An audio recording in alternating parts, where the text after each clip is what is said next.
புலி திரைப்பட வருமானத்தை மறைத்தது தொடர்பாக வருமான வரித்துறையினர் விஜய்க்கு விதித்த 1.5 கோடி ரூபாய் அபராதம் செல்லும் என உயர்நீதிமன்றம் தீர்ப்பளித்துள்ளது. தொடர்பான கேள்விக்கு ஏ.கே. செங்கோட்டையன் பதிலளிக்க மறுத்துவிட்டார். அந்த காட்சிகளை இப்போது காணலாம். அவர்தான் எல்லா தொகுதிக்கும் அவர்தான் வேட்பாளராக யார் நிறுத்தப்பட்டாலும் அனைத்து தொகுதிக்கும் அவருக்கு தான் சொந்தம். ஆகவே எந்த தொகுதியில் வேண்டுமானால் அவர் போட்டியிடலாம்.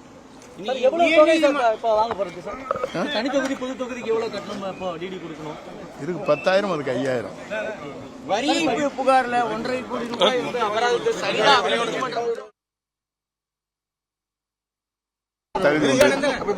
அவர்தான் எல்லா தொகுதிக்கும் அவர்தான்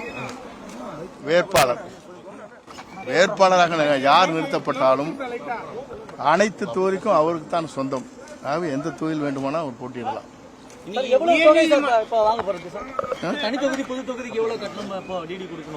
இதுக்கு 10,000, அதுக்கு 5,000. புகார்ல 1.5 கோடி ரூபாய்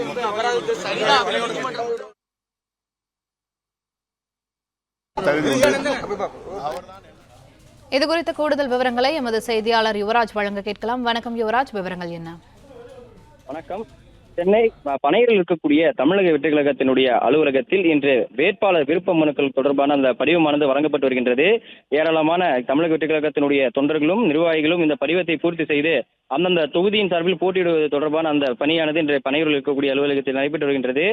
இது ஒரு புறம் இருக்க, விஜய்க்கு புலி திரைப்படத்தினுடைய சம்பளம் 15 கோடி ரூபாயை வரி ஏய்ப்பு செய்த காரணத்திற்காக 1.5 கோடி ரூபாய் அபராதமானது விதிக்கப்பட்டிருந்தது. அது தொடர்பாக தமிழக வெற்றி கழகத்தில் இருக்கக்கூடிய மூத்த அரசியல்வாதி செங்கோட்டையன் அவர்களிடம் இது தொடர்பான அந்த கேள்வியானது எழுப்பப்பட்டிருந்தது. புலி திரைப்படத்தை வருமானத்தை மறைத்ததாக கூறி வருமான வரித்துறை 1.5 கோடி ரூபாய் அபராதம் செல்லும் என உயர்நீதிமன்றம் தீர்ப்பு வழங்கியிருக்கக்கூடிய நிலையில் இது தொடர்பான செங்கோட்டையனிடம் கேள்வி எழுப்பப்பட்டது. ஆனால் செங்கோட்டையன் செய்தியாளர்களுடைய கேள்விக்கு பதிலளிக்காமல் கைகளை மட்டும் அங்கெங்கும் காட்டிவிட்டு சென்றிருப்பதாக அந்த காட்சிகளை நாம் தொடர்ந்து பார்த்து வருகின்றோம். விஜயனுடைய சம்பளத்தை கருப்பு பணமாக வாங்குகிறார் என்பதற்கான என்ன ஆதாரம் என்கின்ற அந்த ஒரு கேள்வியும் அண்மையில் செங்கோட்டையன் அவர்கள் கேட்டிருந்தார்.